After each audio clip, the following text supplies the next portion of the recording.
This is Dave Hoffman. A few months ago, walking for Dave was a chore.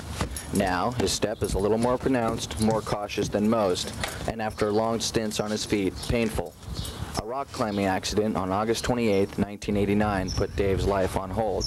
Through no fault of his own, Dave found himself at the bottom of a 70-foot cliff with 2 broken fibulas, multiple breaks in each of the bones in his right foot, a telescoped right knee that would need corrective surgery by way of a bone graft, a broken right thumb, and other scrapes and bruises completing the list.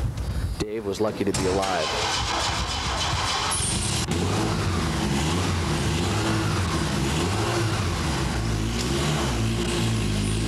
After months of painful rehabilitation, Dave is finally able to live a somewhat normal life.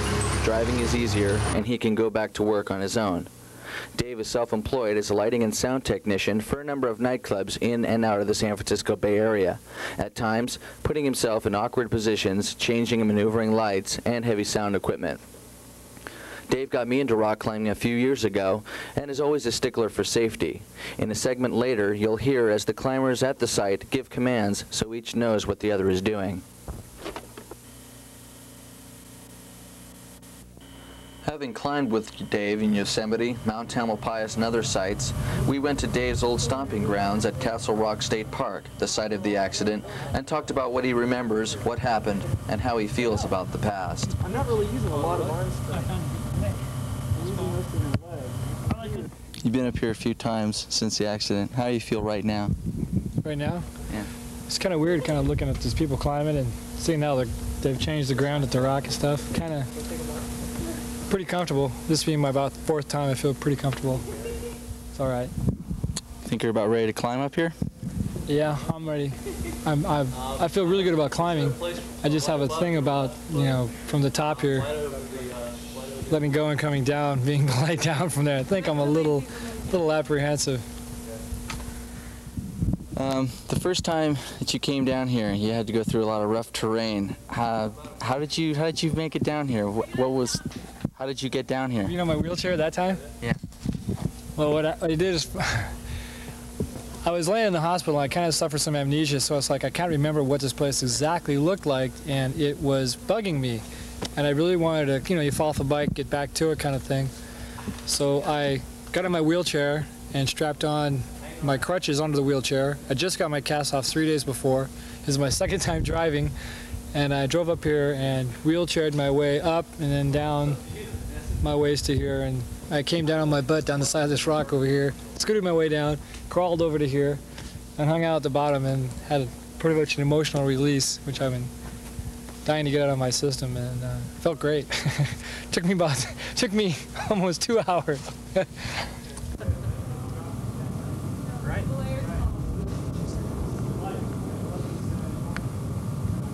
From the whole experience, what do you recall? I remember every little detail, you know, explicitly. Just like this, right there. Boom, and this like that. I was like. I'll just land. Tuck and roll. Yeah, I planned on hitting and rolling out, and I did. I rolled over there, and I didn't think I broke anything. So I stood up. And my ankles, my feet, I could see the bottom of my feet out here. I just kind of went, and I crawled up to here. It's exactly what I need to hear. Oh, This is his first day. I finished my climb. I'm at the top of the bucket. I'm hanging with both hands. I called out to my Blair, you know, do you have me?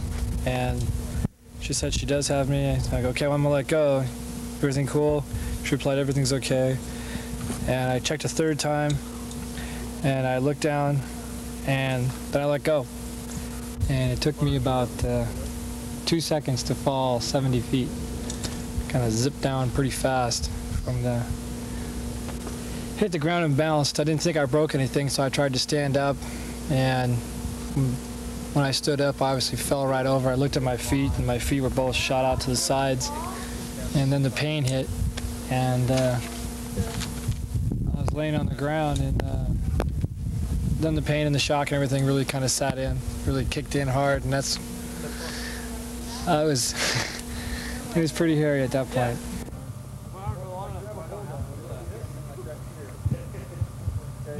There's a thing you can do on this to keep anything like that from happening. It's a, not an atria, what do you call that?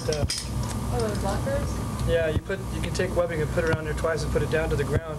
And if you let go of the rope, it'll automatically lock. What do you call it? It's not runners. It's a knot. Bill, that's good to know. Yeah, it's really good to know, yeah. It is total emergency backup. You start thinking of real emergency stuff. But of course, if Bill isn't typing anything. I just bullied you before. I got a couple. Yeah. All right, on belay. Belay on. Climb. Climb on. The people I was climbing with, I'd mentioned to them, I said, you know, look where that helicopter's laying up there by that yellow thing in those trees. I said, if we had any accidents or anything, that'd be real nice to have these choppers right here. The ranger guys could come down and rescue us if we have a problem.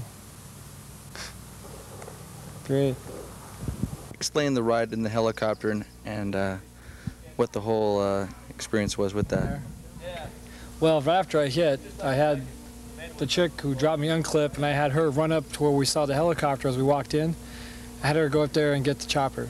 The chopper guy came down with his walkie-talkie to see how bad everything was, and he was going, oh, geez, this, you know, putting splints on this isn't going to do any good.